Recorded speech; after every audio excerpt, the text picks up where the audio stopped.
제가 코로나 때 유가는 한 80불 정도 갈 것 같다라고 얘기를 했을 때 많은 분들이나 보니까 유가가 45불 넘어가기는 힘들 겁니다. 이렇게 다들 전망하시더라고요. 근데 저는 유가를 이렇게 전망을 합니다. 이번에 그런 말씀도 많이 물어보십니다. 근데 정은이 이번에 전쟁이 장기화되면 유가랑 저게 빠지겠습니까? 그렇죠. 전쟁이 장기화되면 유가랑 천연가스 가격이 빠지겠어요. 그죠? 그래서 전쟁 리스크, 저도 뭐 전쟁이 안 날 줄 알았는데 전쟁이 났고, 전쟁이 빨리 끝났으면 하는데 안 끝나잖아요. 그래서 제가 우리가 그렇게 무서워하는 1차 오일 쇼크가 있었던 74년, 2차 오일 쇼크가 있었던 79년, 79년부터가 더 세계 경제가 더 힘들었죠. 더 힘든 와중에 그때 무슨 일이 있었나 봤더니 뭐야, 79년 12월 24일 날 소련이 아프가니스탄을 침공을 했네요. 지금은 아프간이 되게 이제 못 사는 나라고 하니까 그 관심도 없는 나라인데 할 수가 있잖아요. 보세요. 아프간을 침공을 해가지고요. 그때 당시에 그 소련과 중국의 공산화를 막기 위해서 이 아프간 저 무장단체에 누가 지원을 해주냐면 미국이 지원을 해줬어요. 미국이. 지금 우크라이나에다가 막 무기 지원해 주듯이 제발 소련군 막아봐봐 하면서 똑같아요. 그리고 저때 소련군이 10만 명이 갔어요. 아프간에다가 10만 명이 파병을 가가지고 그런 상황에서 전쟁이 언제 끝났냐면 1989년도에 끝났어요. 10년 갔더라고요. 10년. 그래서 2차 오일 쇼크도 역시 오펙의 문제 때문에 쇼크가 왔는데 저기다가 더 한번 불을 확 질러준 게 심리적 공포감을 준 게 바로 79년 12월 달에 들어갔던 저 전쟁이었겠구나라는 생각이 들었고요. 저 전쟁이 일어나고 나서 그러면 CPI는 어떻게 됐나라고 한번 봤어요. 79년 12월 24일 날 되고 CPI가 1980년 4월 달에 14.8%를 기록을 해요. 전쟁에 대한 오버슈팅이 있었던 거죠. 그러면 이번에 2022년 2월 24일 날 전쟁이 일어났잖아요. 러시아에서 우크라이나 침공을 했어요. 그러고 4개월 뒤 6월 달에 CPI가 9.1 찍으면서 고점이 나왔네요. 그죠? 그리고 그 다음날 8.5, 이번에 8.3. 전쟁 때문에 오버슈팅 나왔던 거였기라고 생각을 하면 지금 여기서 CPI는 더 이상 이번 고점을 뚫지 못할 거다라는 생각을 합니다. 그런데 러시아에서 지금 가스 밸브 잠그니까 가스 가격이 지금 급등하고 지금 독일이랑 저 유럽은 전기 가격이 7배에서 10배 올라갔다는데 그게 심각한 충격을 주지 않습니까?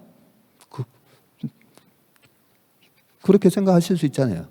그래서 이번에 9달러까지 넘어갔던 이 가스 가격이 도대체 어느 정도 수준인가 봤더니 2000년 11월 달에도 10달러 넘어갔었고요. 2003년 3월 달에도 12달러까지 갔었고요. 2005년 8월 달 그때 장이 되게 좋았을 텐데 저때는 16달러까지 갔었네요. 그리고 2008년 3월 달에도 천연가스 가격이 13달러까지 갔더라고요. 지금 9달러 간 것 가지고 저렇게 호들갑들 떨고 있는데 저는 되게 높은 줄 알았어요.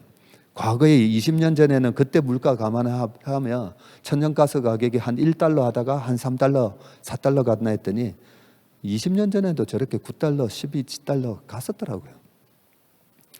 참고로 2003년 3월 달에는 미국이 이라크에 생화학 무기를 어쩌고 하겠다는 걸로 그 공격을 했을 때였습니다. 저렇게 한번 확 올랐다가 다시 떨어졌던 거죠.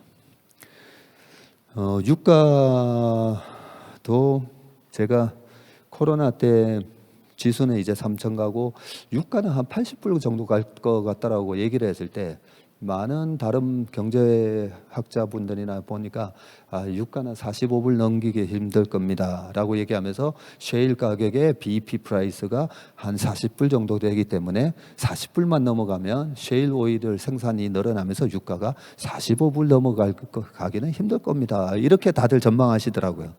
근데 저는 유가를 이렇게 전망을 합니다. 제가 그냥 개인적으로 저렇게 고점과 저점을 쭉 저기 오버슈팅, 언더슈팅을 빼버리고요. 과거에는 인플레이션을 반영을 하면서 유가도 저렇게 올라가는 게 맞다라고 밴드를 딱 그어놨는데 2014년도에 셰일 혁명이 있으면서 이제 확 유가가 빠졌는데 저 유가가 확 빠졌던 가운데 확 빠졌던 셰일 혁명은 왜 일어났겠습니까? 왜 일어났겠어요? 2006년, 7년, 8년 가면서 유가가 110불, 120불, 146불까지 가니까 2007년도에 펀드 열풍을 불 때 그때 당시 최고의 주도주가 태조 이방원이 아니라 그때 태양광 풍력. 지금하고 약간 비슷해요. 태양광 풍력 해가지고 태웅 백배나고 조선 그때 막 날아가고 그죠? 태양광의 OCI가 동양제철화학이 그때도 막 20몇 배가 하는. 그러다 보니까 유가가 올라가면 대체 에너지 개발에 아무래도 많은 투자가 들어가고 결국은 경제는 알아서 유가가 올라가면 대체 에너지를 개발합니다. 우리가 소고기 가격이 너무 폭등하면 돼지고기로 옮겨 타고요. 돼지고기 가격이 폭등하면 닭고기 먹고 대체 에너지, 대체품을 찾습니다. 이게 우리나라 초등학교, 중학교에도 나오는 얘기잖아요. 그래서 대체 에너지로 미국은 셰일층을 개발해 버린 거예요. 저랑 같이 유학을 했었던 석유개발공사에서 오신 형님이 계셨어요. 제가 그때 한번 여쭤봤어요. 형님, 우리가 어릴 때 배울 때 석유가 이제 70년치밖에 안 남았다는데 앞으로 이제 석유 없는 시대가 옵니까? 라고 물어봤어요.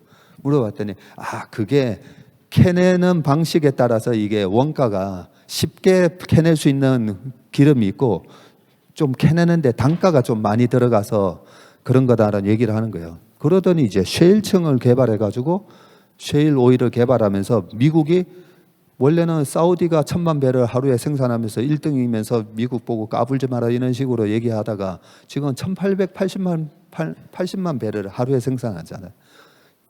셰일 혁명이 나오면서 유가의 공급이 확 늘어나면서 저렇게 레벨 다운이 됐다고 보거든요. 그래서 저는 저 레벨로 보면 유가는 60불에서 한 90불 사이가 적정하다고 해서 한 80불까지는 올라갈 겁니다 라고 했었는데 저렇게 언더슈팅이 있으면 꼭 오버슈팅이 있더라고요. 오버슈팅 하고 나서 지금 저렇게 유가는 안정적이고 지금 82불까지 떨어졌잖아요. 아마 연말이나 내년 초 되면 한 60불 초반까지 빠지 않을까 그런 생각이 듭니다.